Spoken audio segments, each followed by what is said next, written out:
আসসালামু আলাইকুম, আমি ডাক্তার সিজান সরকার। আমার পাশে আছেন মোনার মামা। আমরা বাঘা মসজিদে এসেছি, মামা কিছু কথা বলবেন, তো শুনুন মামা বল। আসসালামু আলাইকুম। আমরা এখন মেন মসজিদটা, যেটা ঐতিহ্যবাহী মসজিদ, বাঘা পৌরসভার মধ্যে অবস্থিত। এটা বাঘা মসজিদ বলে পরিচিত। এটা হচ্ছে বাংলাদেশের 50 টাকার নোটে মুদ্রিত আছে। আমরা সেটার দিকে আগাচ্ছি।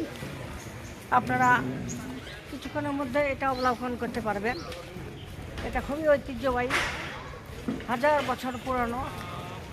এটা কোন বাদশার আমলে, এটা আমার এখন এই মুহূর্তে মনে পড়ছে না, তবে এটা এটা হচ্ছে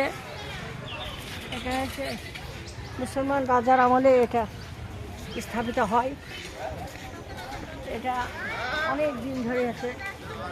আমি যখন অনার্স পড়ি তখন একবার এসেছিলাম, আই মিন 30 বছর আগে একবার এসেছিলাম।